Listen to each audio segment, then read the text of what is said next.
Nah, selanjutnya, bagaimana cara menghitungnya? Kita tadi hanya mengidentifikasi letak kuadran dan nilainya positif atau negatif. Cara menentukannya itu sederhana. Sekarang kita fokus ke kuadran. Nah, fokus kalian cukup lihat di angka 180 dengan 360. Untuk mendapatkan sudut yang ada di kuadran kedua, kita bisa lakukan pengurangan 180 derajat dikurang dengan theta.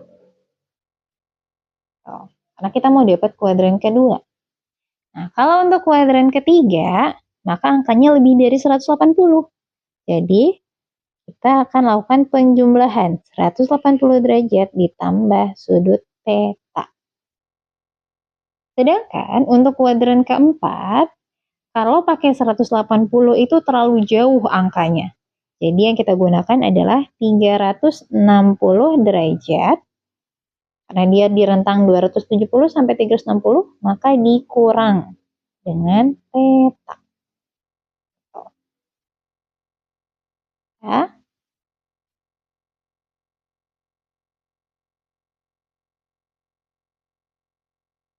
Oke.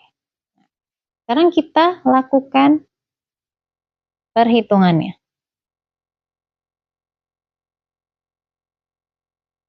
Nah, untuk contoh yang pertama, nilai sinus 120 derajat. Maka menghitungnya adalah kita tulis lagi sinus 120 derajat itu kita peroleh dari 180 dikurang berapa derajat? Dikurang 60 derajat. Nah, angka 60 inilah yang akan kita gunakan. Maka kita peroleh sinus 60 derajat. Sinus 60 derajat adalah setengah akar 3. Gitu. Selanjutnya kita punya tangan 120 derajat.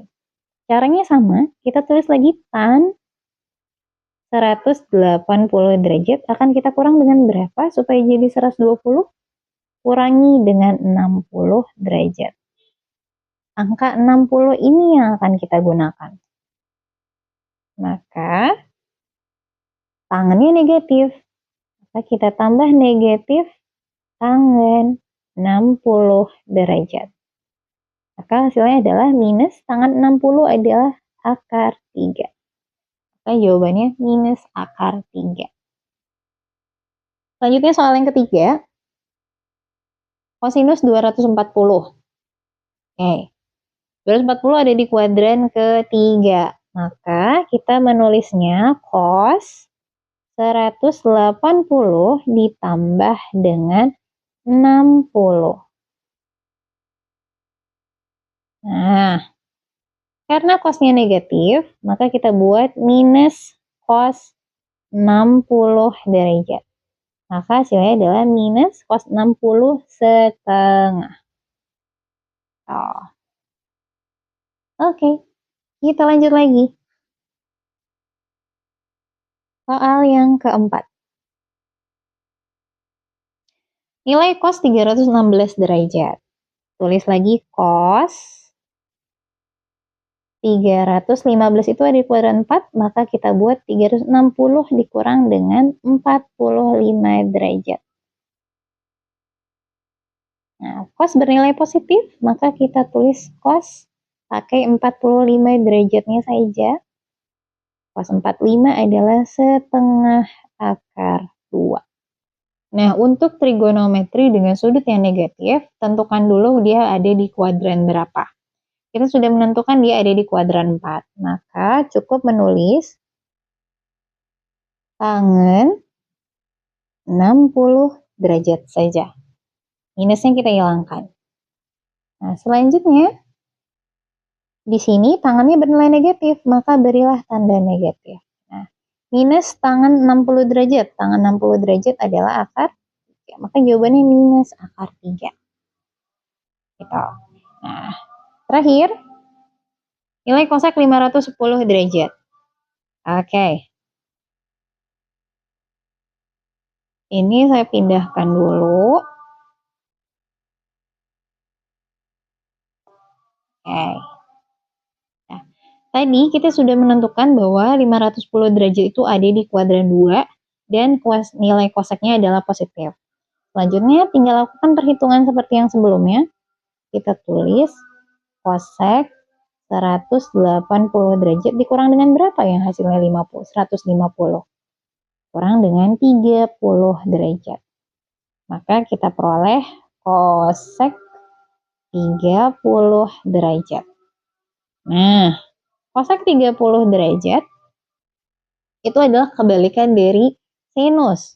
Maka bisa kita tulis 1 per sin 30 derajat. Sin 30 derajat adalah setengah. Jadi hasilnya adalah 2. Ya, jadi perlu diingat ketika dia sudut yang lebih dari 90 derajat, gunakan angka pengurang atau penambahnya. Di sini kita pakai angka yang 60. Di sini juga angka penambahnya. Di sini juga ya, angka pengurangnya. Ini juga angka pengurangnya. Gitu.